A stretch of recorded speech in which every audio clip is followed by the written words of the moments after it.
아시아경제는 2025년도 9월 23일자에 몰랐다 한국 불상에 전세계 댓글 터졌다. 만행 줄줄이 소환시킨 개더운 더피라는 기사예요.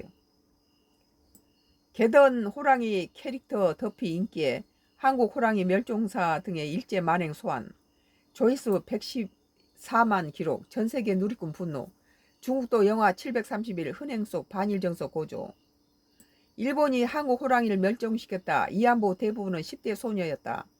일본은 아직까지도 한국에 사과하지 않았다. 이런 기사예요. 최근 틱톡에서는 일본의 전쟁 범죄와 일제 강점기 만행을 규탄하는 댓글이 폭발 중이다. 출발점은 뜻밖에도 전 세계적인 흥행을 기록한 넷플릭스 애니메이션 K-팝 데몬 헌터스 이아 게더헌이었다. 일본 제작자 소니 픽처스가 참여한 작품이 아이러니하게도 일본의 과거를 다시 소환하는 계기가 된 셈이다. 소니 픽처스가 한국에서 낸 게 아니라 소니 픽처스가 참여한 작품이라는 거예요. 한국 호랑이 멸종사 고발 좋아요 18만 개, 조회수가 120만 회 돌파. 한 해 해외 틱토커는 최근 개던 속 호랑이 캐릭터 더피에 매료돼 한국 호랑이를 검색하다가 일제 강점기 일본이 호랑이를 해수라고 규정하고 해로운 맹수라는 거죠. 규정하고 조직적으로 사냥해 결국 멸종시켰다는 사실을 알게 됐다. 그는 이 내용을 영상으로 공유했고 단숨에 좋아요가 18만 개, 조회수 120만 회를 기록하며 전 세계로 퍼져나갔다. 영상에는 개더운을 보다가 한국 호랑이 역사를 찾아봤는데 일본이 지난 세기에 한반도 호랑이를 모두 사냥했다는 사실을 알게 됐다는데 나레이션과 함께 이 장면에서 나와 남자친구가 완전히 슬퍼졌다고 고백도 남겼다. 실제로 일본은 1917년 정오군을 조직해 한반도 호랑이 토벌에 나섰다. 사냥꾼은 함경북도 강원도 등지에서 대대적인 포획을 벌였고 1920년대 이후 한반도 야생 호랑이는 자취를 감췄다. 이는 단순한 생태계 훼손이 아니라 민족 상징을 제거하려는 식민 통치 전략이었다. 위안부 강제홍까지 일본 만행이 줄줄이 소환. 해당 영상 댓글 창에는 2000여 개가 달리며 일본의 과거사가 줄줄이 소환됐다. 해외 누리꾼들은 일본은 전쟁 범죄를 역사책에 포함되지 하지 않는다. 대부분의 일본인은 자국의 잔혹 행위를 모른다. 일본은 아직까지도 사과하지 않았다. 한국이 너무 불쌍하다. 일본은 너무 많은 전쟁 범죄를 저질렀다. 정말 잔인하고 끔찍하다고 비판했습니다. 또한 대부분 위안부는 11세에서 19세, 평균 14세였다. 일본은 위안부 문제만 나면 창녀였다고 매춘부가 돈 받아먹고 했다 이러는데 11살에서부터 19살 평균 14살짜리였다는 거예요. 어린 소녀들이. 구체적 지적과 한국의 마지막 공주에게 일본인과 결혼을 강요해서 주권 계통을 훼손했다는 역사적 사실도 공유됐다.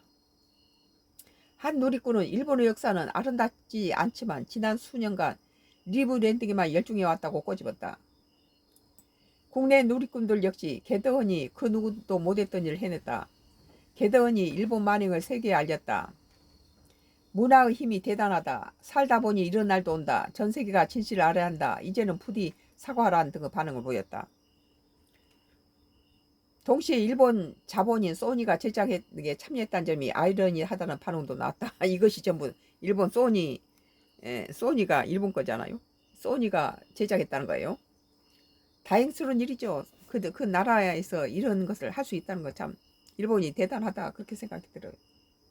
한국 K-팝과 신화를 현대적으로 재해석한 이 작품은 일본 소니 픽처스 애니메이션과 소니 픽처스 이미지 웍스가 공동으로 제작에 참여했다. 한국적인 스토리를 일본 회사가 만든 셈이다.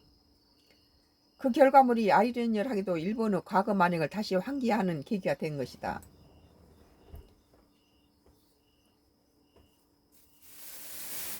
중국에서는 영화 731로 반일 감정 고조. 중국에서도 일본 과거사를 정례로 고발하는 콘텐츠가 주목받고 있다.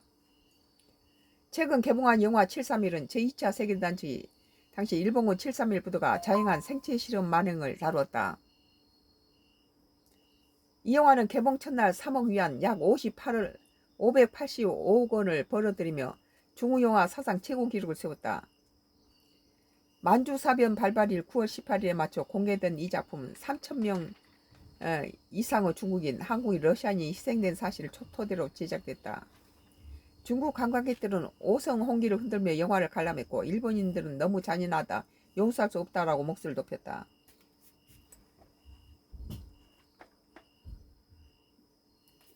뭐 731 영화 상영관에서 중국인 관광객이 눈물을 훔치고 있군요. 일본 아사히 신문은 영화가 시작되자 눈물을 훔치는 관광객이 있었다며 남편과 함께 영화를 본 40대 여성은 일본인들은 너무 잔인하다, 용서할 수 없다고 말했다. 일본인들도 눈물을 흘렸다고 그래요. 또 다른 관광객은 중국이라면 일본에 가서는 안 된다, 이 역사를 기억해야 한다고 강조했다. 이에 중국 내 반일 정서가 고조되면서 일본 교민 사이는 불안에 떨고 있다. 주중 일본 대사관은 교민들에게 외출 시 일본어 사용과 일본식 복장을 피하라고 권고했다. 베이징, 상하이, 수저우 등 일본인 학교는 개봉 이래 등교를 중단하고 온라인 수업으로 전환했다. 전문가들은 이번 현상을 문화 콘텐츠가 전 세계 역사를 알리는 힘을 보여준 사례라고 평가한다. 영화 애니메이션처럼 대중의 친숙한 형식이 역사와 문화를 자연스럽게 확산시키는 매개체가 되고 있다는 것이다. 전문가들은 이 같은 흐름을 전략적으로 활용한다면 역사인식을 높이고 국제적 공감대를 형성하는 데 중요한 역할을 할 수 있다고 본다. 참 그 만화는 쉽게 모든 세계 공통 언어로 참 그 쉽게 이렇게 친화를 가죠. 오늘 아시아경제 2025년도 9월 23일자.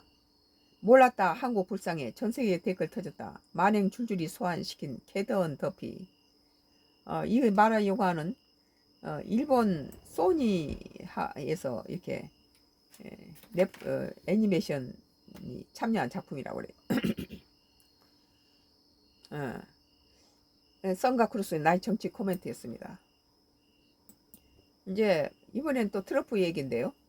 연합뉴스 2025년도 9월 23일자 기사.